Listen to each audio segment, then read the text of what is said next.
स्वागत है आप सभी का हमारे इस YouTube चैनल में, जहां पे आज हम देखने वाले हैं electronics and communication engineering branch में गेट का सिलेबस। तो उसके लिए अगर आपने आज से पहले का वीडियो नहीं देखा है तो उसे देख लीजिए, जहां पे हमने गेट की इंपॉर्टेंट डेट्स, उसके नोटिफिकेशन, उसके बारे में बात किया था। तो आज देखने वाले हैं GATE syllabus for EC engineer. तो यहाँ पे जाइए, उसमें क्लिक कीजिए, गेट 2023 पेपर सिलेबस। जैसे आप उस पर क्लिक करोगे तो वहाँ पे आ जाएंगे सारे सब्जेक्ट, उसके कोड। वहाँ पे आपको क्लिक करना है इलेक्ट्रॉनिक्स कम्युनिकेशन इंजीनियरिंग। तो जैसे आप उस पर क्लिक करोगे तो आपके सामने एक पीडीएफ ओपन होगा। तो ये पीडीएफ होगा इलेक्ट्रॉनिक्स कम्युनिकेशन इंजीनियरिंग का सिलेबस।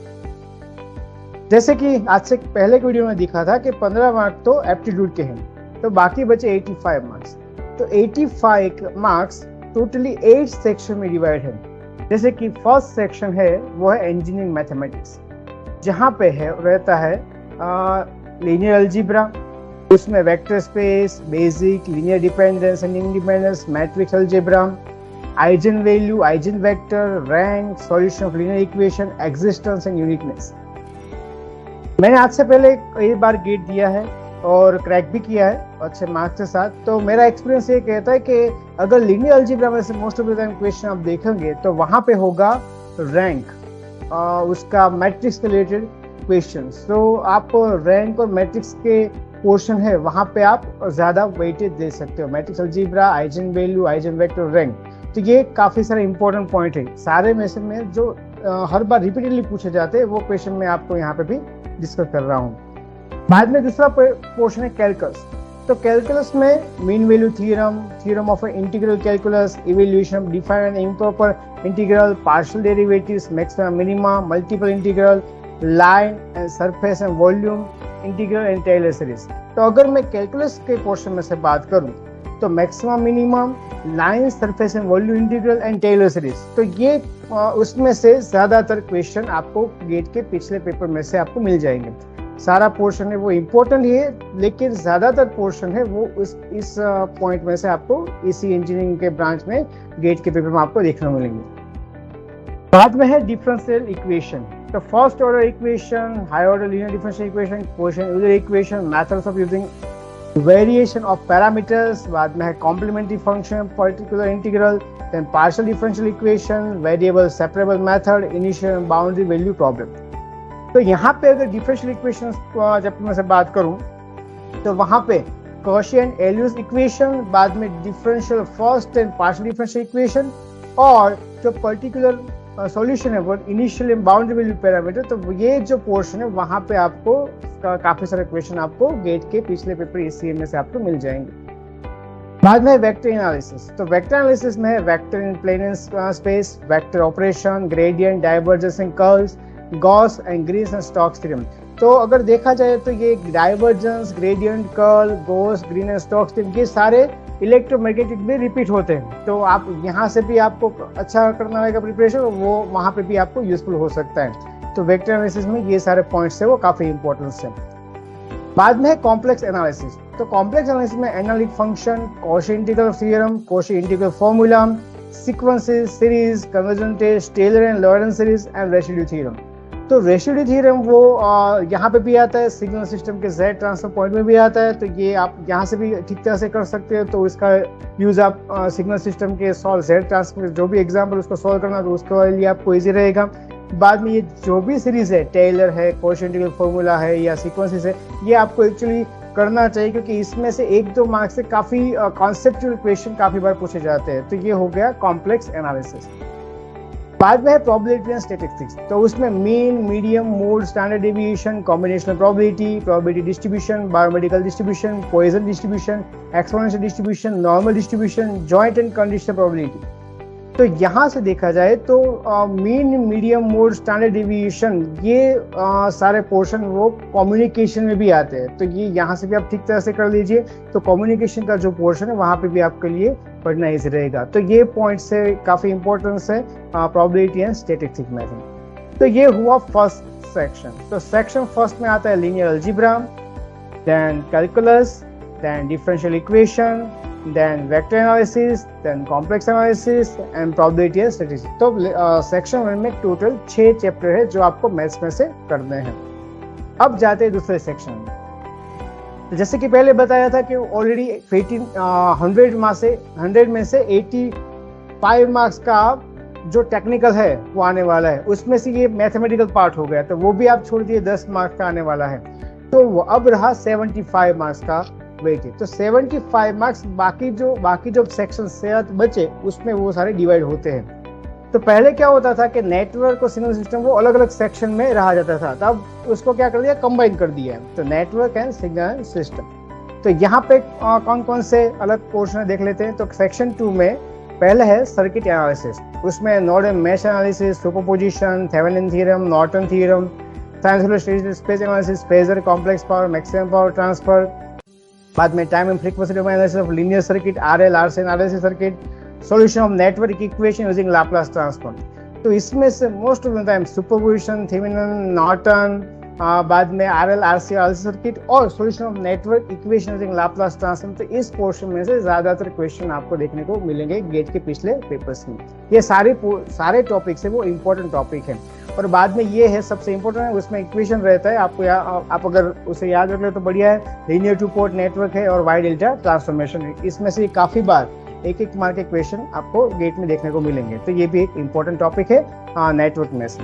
अब है सिग्नल सिस्टम में, तो सिग्नल सिस्टम में 2 पार्ट में डिवाइड किया गया है। एक तो है कंटिन्यूअस टाइम सिग्नल, जहाँ पे Fourier series, Fourier transform, sampling theorem and application, और दूसरा है डिस्क्रीट टाइम सिग्नल, जहाँ पे DTFT, DFT, Z transform, discrete time processing, continuous time signal, then LTI system, definition and properties, causality, stability, impulse response, convolution, poles and zeros, frequency response, group delay and phase delay। तो अगर मैं particularly continuous time में से बात करूँ तो Fourier transform और Fourier series है वो इंपॉर्टेंस है। अगर डिस्क्रीट टाइम में से बात करूँ तो डीटीएफटी, डीएफटी, जेड काफी इंपॉर्टेंट है, और जेड में से काफी बार क्वेश्चन हो आपको देखने को मिलेगा, either in terms of Z, inverse Z और आरओसी, तो इनमें से काफी क्वेश्चन आपको देखने को मिलेंगे। और बाद में होता है फ्रीक्वेंसी रिस्पांस। तो ये हो गया important point from the network section 2 and signal system. अब देखते हैं section 3, that is electronic device. तो इसमें है energy band in intrinsic and extrinsic semiconductor, equilibrium carrier concentration, direct indirect band gap semiconductor. तो उसमें कैरियर ट्रांसपोर्ट है, जिसमें diffusion current, drift current, mobility and resistivity, generation and recombination of carrier, poison and continuity equation। तो यहाँ पे semiconductor related जो भी question है उसकी थ्योरी, उसका इक्वेशन है पीएन के रिलेटेड, तो वो आपको देखने चाहिए, उसके रिलेटेड आपको क्वेश्चन काफी बार गेट में देखने को मिलते हैं। बाद में PN junction, Zener diode, BJT, MOS, capacitor, MOSFET, LED, photodiode and solar cell. तो यहाँ पे भी बीजेटी और मॉसफेट और जेनर डायोड ये टॉपिक है वो इंपॉर्टेंस है गेट के लिए से, बाकी सारे ये सिलेबस में इंपॉर्टेंट टॉपिक ही है। अब देखते हैं section 4, that is analog circuit. तो ये सेक्शन डिवाइड हुआ है 3 पार्ट में। फर्स्ट डायोड सर्किट, जहाँ पे क्लिपिंग, क्लैंपिंग एंड रेक्टिफायर है, जिसमें से क्लिपिंग और क्लैंपिंग के क्वेश्चन काफी इंपॉर्टेंस है। बाद में बीजेटी मॉसफेट एम्पलीफायर है, जिसमें से biasing, AC coupling, small signal analysis, frequency response, current mirror and different amplifier, ये टॉपिक काफी इंपॉर्टेंस है। और लास्ट वाला है ओप एम्प सर्किट, जहाँ पे amplifier, summer, differentiator, integrator, active filter, schematic trigger and oscillator, ये सारे टॉपिक्स है वो इंपॉर्टेंस है गेट 2023 में। तो ये हो गए 4 सेक्शन कंप्लीट। अब जाते हैं 5वें सेक्शन में, डिजिटल सर्किट। तो डिजिटल सर्किट में फर्स्ट है नंबर रिप्रेजेंटेशन, जहाँ पे binary, integer, floating point number, combinational circuit, उसमें Boolean algebra, minimization of functions using Boolean identification and Karnaugh map, logic gate and the static CMOS implementation, arithmetic circuit, coding converter, multiplexer and decoder। बाद में दूसरा sequential circuit, जिसमें latch and flip flop, counter, shift register, finite state machines, propagation, delay, setup and hold time, critical path delay। Next one है data converter, जहाँ पे sample and hold circuit है, A to D converter and D to A converter, ADC and DAC है। Then semiconductor memory, जिसमें ROM, SRM, DRM। Then computer organisation, that is machine instruction addressing mode, ALU, data path and control unit, instruction pipeline. तो ये हो गए 5 अलग अलग portion digital circuit में से। अब next section is a control system, very important, one of the very important section you can say. और easily you can get maximum marks from this particular section. तो यहाँ पे कौन कौन से basic control system component, feedback principle, transfer function, block diagram, signal flow graph, transit and stage analysis of LTI system, frequency response, root horizon, Nyquist criteria, body root locus plot, then lag leader and lag composition, state variable node and solution of state equation using LTI system। तो ये सारे point काफी important है। अगर मैं आपको actually क्या करना चाहिए कि हर एक सेक्शन में जैसे कि डिवाइड कर दे 10 या 15 मार्क में से, तो ये सेक्शन आपने अगर ठीक से कर देते हो और मैथ्स वाला पोर्शन, तो आपको स्कोरिंग में काफी फायदा रहता है। अब होता है section 7, that is communication, one of the very widest you can say, और very hard preparation required for this particular section. Why? Because the syllabus is very large in this particular portion, communication, like random process, then autocorrelation, power spectrum density, properties of white noise, filtering of random signals to LTI system, then analog communication, which covers amplitude modulation, demodulation, angle modulation and demodulation, spectra of AM, FM, super heterodyne receiver, then information theory, that is entropy, mutual information, channel capacity theorem, then digital communication, PCM, DPCM, digital module schemes like ASK, PSK, FSK and QAM, then bandwidth, inter-symbol interface, MAP, ML detection, then match filter receiver, SNR and BER, fundamental of error correction, Hamming code, CRC। तो ये था section 7। अब आते हैं section 8 पे, that is electromagnetic section. ये दोनों side एक काफी सारे इसी के स्टूडेंट इसको टफ मानते हैं और काफी उसको स्कोरिंग भी मानते हैं, that is electromagnetic portion. So first is Maxwell equation, जहाँ पे different integral form of the interpretation, boundary condition, wave equation and Poynting vector are important topics from the Maxwell equation. Second is a plane wave and properties, that reflection, refraction, polarization, phase and group velocity, propagation through various media, skin depth. Then transmission line, like equation, characteristic, impedance, impedance matching, impedance transformation, S parameter and speed chart। और बाद में rectangular and circular waveguide, light propagation, optical fiber, dipole and monopole antenna and linear antenna array। तो ये हो गया gate का syllabus complete हुआ पूरे 8 सेक्शन में। मैंने पहले भी बोला था कि एक सेक्शन तो एप्टीट्यूड का है जो 15 मार्क का रहने वाला है, तो बाकी बचे 85 डिवाइड होते पूरे 8 सेक्शन में। तो आप ऐसा समझ के चल सकते हो कि हर एक सेक्शन 10 से 12 मार्क का एवरेज लेके आएगा। तो अब आपको डिफाइन ये करना है और आपको प्रिपेयर करना है, तो आपको सेक्शन पहले हर एक सेक्शन देख लेना है ठीक से कि किस सेक्शन में आपको मिनिमम एफर्ट में मैक्सिमम रिजल्ट मिल सकता है।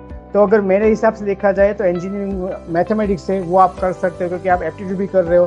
तो इस सेक्शन को ले लेते हैं तो 10 से 15 मार्क ले लें, या 10 मार्क मिनिमम ले लें, तो 15 + 10 25 मार्क्स। तो 25 मार्क्स की प्रिपरेशन आप ठीक तरह से और अच्छे से कर सकते हो, क्योंकि बेसिक मैथमेटिक्स के जो आपने ऑलरेडी 11th 12th साइंस में भी आपने पढ़ा होगा, उसका सिर्फ एडवांस थोड़ा बहुत वर्जन नहीं है। और इंजीनियरिंग के स्टार्टिंग के सेमेस्टर में भी ये सब सारे सिलेबस में आपको मिल जाएंगे। तो इंजीनियरिंग मैथमेटिक्स है वो इजी है कंपेयर टू अदर सेक्शन। तो ये सेक्शन आप ठीक से कर सकते हो, भले ही टॉपिक यहाँ पे ज़्यादा है, जैसे कि यहाँ पे इंजीनियरिंग मैथमेटिक्स में 1 2 3 4 5 6 ऐसे टॉपिक है। तो लेकिन अगर आप ठीक से कर देते हो तो आप 10 में से 6 या 7 मार्क्स तो आप इजीली यहाँ पे मैक्सिमम ला सकते हो, और 10 में 10 भी ला सकते हो।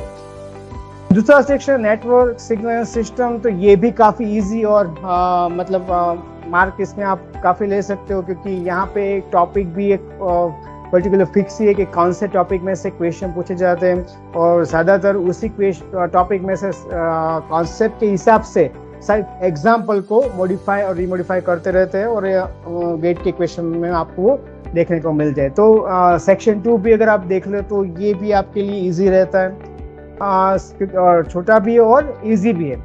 सेक्शन 3 है तो ये आप मिडिल में रख सकते हो कि आपको यहाँ पे प्रिपरेशन भी करनी है और थोड़ी बहुत आपको प्रैक्टिस भी चाहिए उसके एग्जाम्पल के लिए। तो सेक्शन 3 को मैं मीडियम में रखता हूँ, और सेक्शन 4 है वो भी मिडिल 2 3 4 वो मिडिल में रखता हूँ, 3 4 5 सेक्शन, और ये कंट्रोल ईजी में रखता हूँ। तो सेक्शन C है वो कंट्रोल काफ़ी ईजी है। अब कम्युनिकेशन वो ईजी है लेकिन वो काफ़ी सारा है, तो इससे भी मिडिल में रखता हूँ। तो आप उसे भी आप अपने हिसाब से प्रायोरिटी सेट कर सकते हो। मैंने जिस तरह से प्रिपरेशन की थी उस हिसाब से मैं आपको बता रहा हूँ। और लास्ट वाला सेक्शन है उसे भी आप मीडियम में रख सकते हैं। तो इजी और मीडियम में दोनों में यहाँ पे डिवाइड कर दिया, तो आपको शायद 4 सेक्शन ऐसे मिल जाएंगे काफ़ी इजी है और स्कोरिंग है, और 3-4 सेक्शन ऐसे मिल जाएंगे जो मीडियम है, वहाँ पे थोड़ी बहुत प्रिपरेशन की ज़रूरत है और आप उसे उसमें काफ़ी सारा स्कोर कर सकते हो। मुझे ऐसा लगता है कि आपको ये वीडियो पसंद आया होगा। अगर पसंद आया तो प्लीज़ उसे दोस्तों के साथ शेयर कर दीजिए। जो भी अच्छा लगा है तो उसमें कमेंट सेक्शन में कमेंट कर दीजिए, और कोई भी इम्प्रूवमेंट चाहिए और कुछ डिस्कशन चाहिए तो प्लीज़ वो भी कमेंट सेक्शन में बता दीजिए। अब मिलते हैं हम नेक्स्ट वीडियो में, तब तक enjoy your day, have a nice day, thank you.